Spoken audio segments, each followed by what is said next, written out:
Hey, welcome back to the channel. I'm Steve, your host, and in this video we are going to be weathering our Leo 1A4 Sunday side build. I hope you guys enjoy the video, and please don't forget to like, share, and subscribe. Thanks for watching, guys. Take care.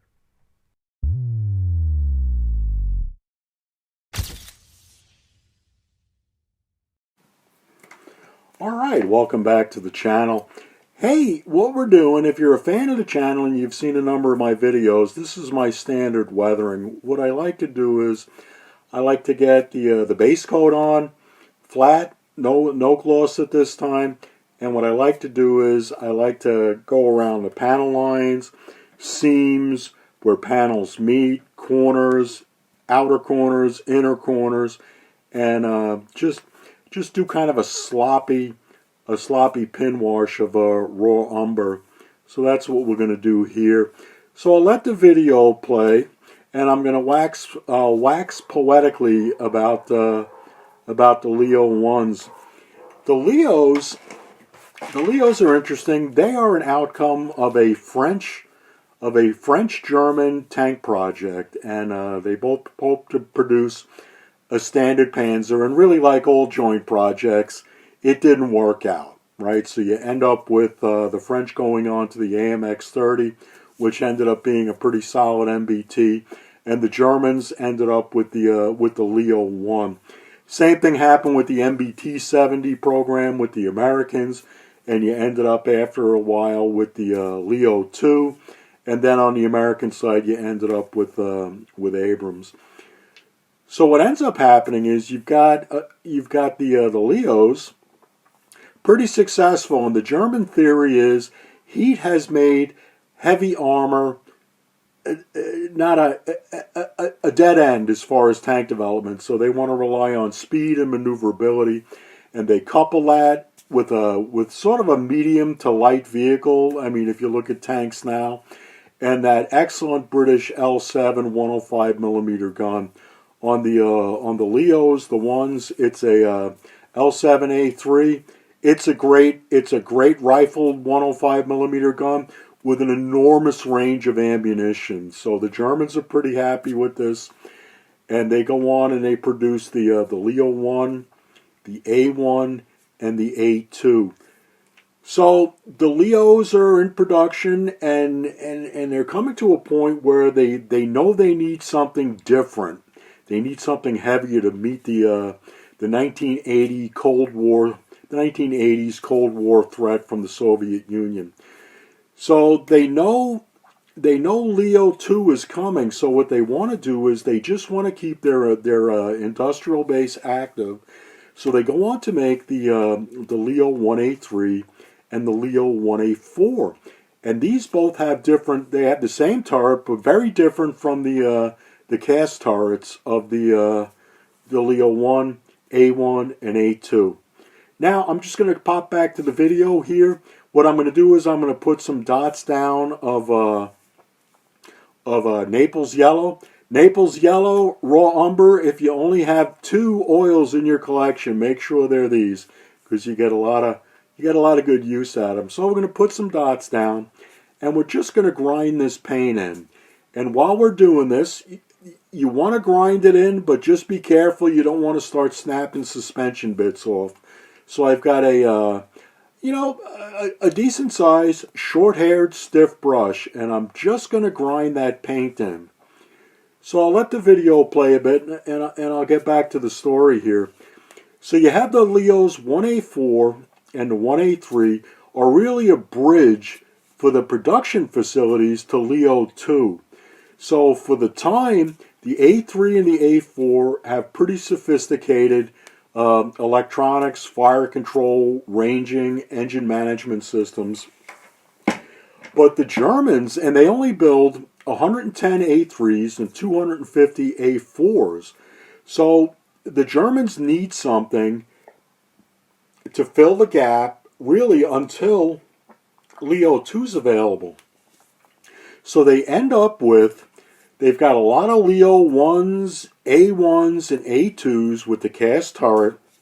Plus it's easier to strip out the components and do the upgrade. And there's a lot more of these. There's at least there's at least 1,500, if not 2,000 Leo 1s of A1 and A2 flavor around for modification.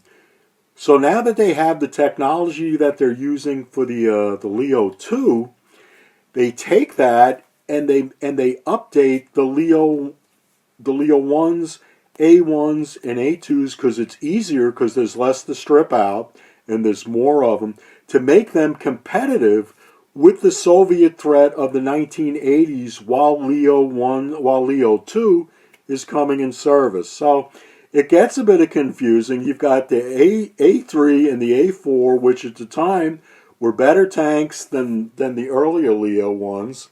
But we're not going to do that. We're going to go back to the older ones and we're going to update them.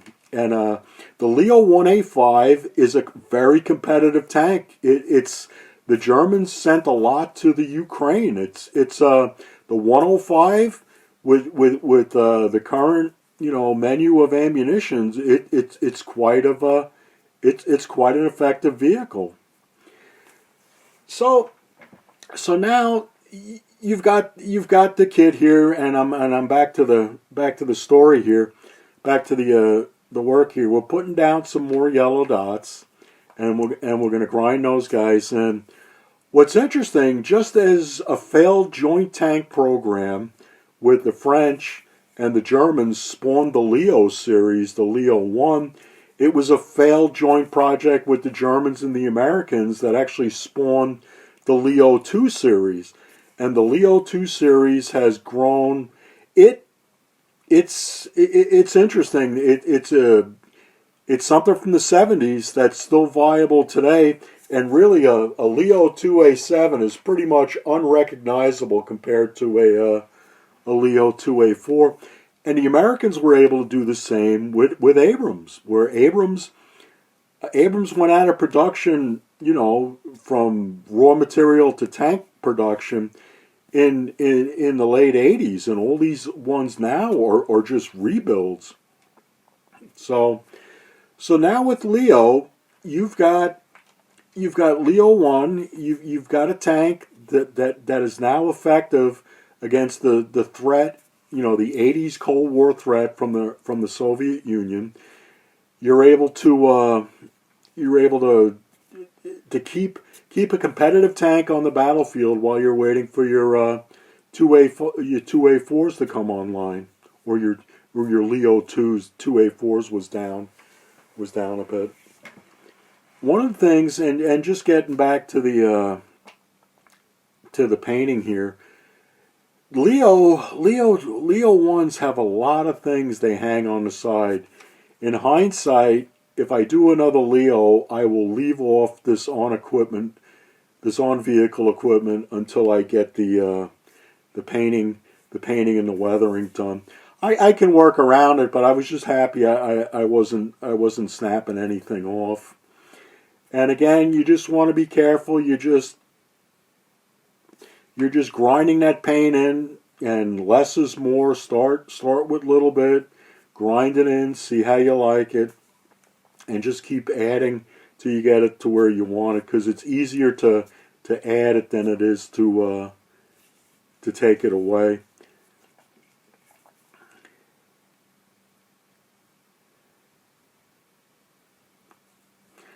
So we'll just get in there, and we're going to get to the side skirts here in a little bit. And one of the things about the side skirts is they're only attached at the top. If you've built a Chieftain or a Centurion or an Abrams, there are some support structures from the hull to the lower part of the side skirts, where with these there's not. So you want to be careful that you don't snap it off, and I've got some solutions that hopefully will work for you. And again, we're just going to get it to where we like it. It's a base color of yellow olive, or I'm not sure how the olive gelb, I think the Germans called it. And I was hoping to do a tricolor NATO, but this A3s and A4s just didn't have it in German service. So I've added a bit too much, and you'll see the mess it kind of creates. And what I've what I've done here is I'm finding out that I have to be very gentle with these side skirts, or I'm just going to I'll just keep snapping them off. In the future, leave the side skirts off and weather them off the vehicle and glue them on later. If I do any more Leos, I'll do that. That's probably a better way to do it. But by this time I was all in, so we're just gonna see what we can do here. At some point, I'm gonna get to that big yellow blotch over the fifth road wheel and just smear it. And it's like, well, but fear not, everything's fixable. I'm gonna end up using a bit of mineral spirits, and again with this method, you do not want to. You don't want to introduce mineral spirits because you won't grind it in. You'll just push it around. So what I ended up doing is just adding a bit of mineral spirits, and I decided I'm just going to streak this as opposed to grinding it in. I don't normally do streaks, but on the side skirts and to be fair, in the end it looked good. But I think streaking, like chipping, just needs to be a bit subtle. So we're just going to kind of push it around a bit, pick up some of the yellow. I don't know what I was thinking there. But again, it's a good example to show you, it is recoverable. You just got to take your time sometimes. So what I do, oddly enough, streaks normally go down, up to down, right? That's, with gravity. But I find, for me, I do better streaking if I go from down to up, if that makes sense, against gravity. Somehow I'm more happy with my streaks. And if you're right-handed, your streaks tend to have a bit of a right-handed curve. I imagine the same with if you're a lefty. It's a lefty curve. What's interesting about the skirts on the Leo, I don't really recall what the material is. To be fair, I don't think they're all steel. I think there's maybe some impregnated rubber in there, but they really are just to pre-detonate a hollow charge warhead. So what we're going to do is now we're moving on to the turret, and you can see the turret, if you're familiar with the Leos, where the early Leo ones, it was a very round, smooth cast turret. This is very boxy. So I'm going to get some, and again, you'll see that I've probably used too much here, but we will recover from it. So we're gonna grind this in. You've got a number of things on the turret that you may or may not have put on. I don't have the aerials on yet, but I have a lot of handles on. I've got the smoke grenade dischargers. I've got the guard for that on.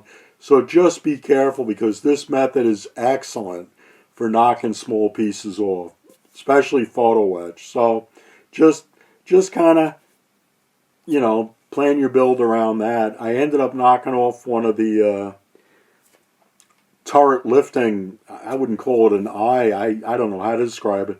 It looks like one of Shrek's horns. Thankfully, I was able to find that and put that back on. But I probably used a bit too much here. And again, you can do a couple things here. You can keep grinding it in and eventually push it around. Or if it's really kind of gone wacky, get a little bit of mineral spirits on it and just kind of mop it up. Let everything dry, especially your brush, and just kind of do a re-attack on this method. The other thing I like to do is I like to have continuity in the weathering. I don't want to weather the vehicle and slap decals on top of it and have fresh numbers. So really what I do for decaling is I brush paint a bit of acrylic gloss on, let that dry, put the decals on. If it's a compound service, use a bit of decal set. But if not, let that dry, then place a coat of acrylic on it again just to seal it in.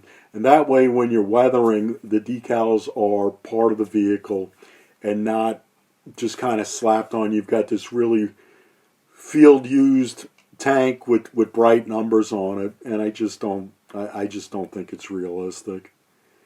So we'll pop some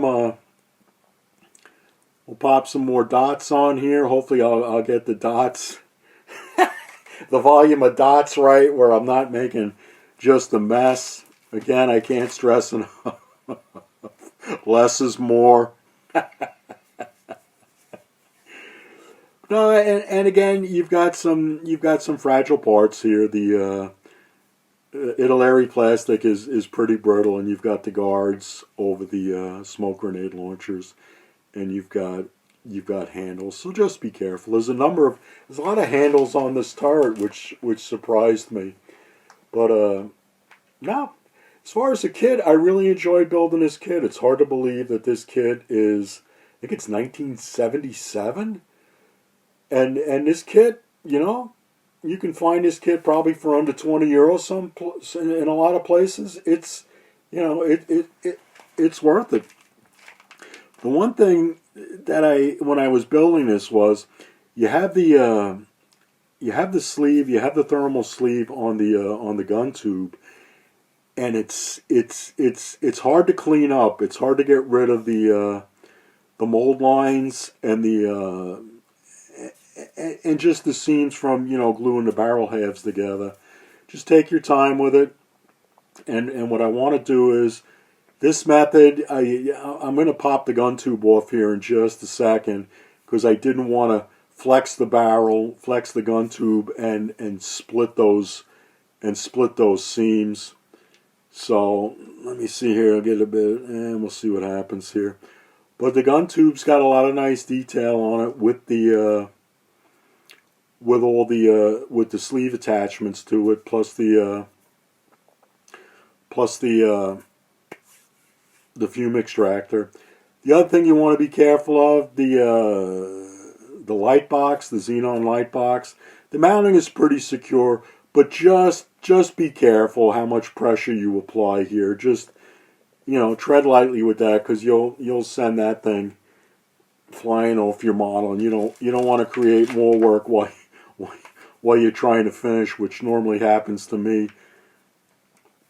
Here we are at the back of the kit. Again, the turret, it was a number of parts that fit together, I thought, very well. I was really happy with the fit. The only part of the kit on the turret that needed a bit of TLC, and I'm sure I said this in the earlier video, was the mantlet cover didn't come down far enough on the sides to where it met the actual metal gun mantlet. So just if you want, you can grab a bit of epoxy putty, and you can just kind of finish that out. I'll do a video at some point about things you can do with green stuff.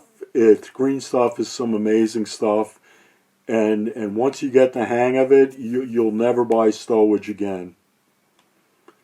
So you can see I got a big blob of yellow on the top of the brush, which I was happy I didn't make another mess with. And we'll just kind of clean him up.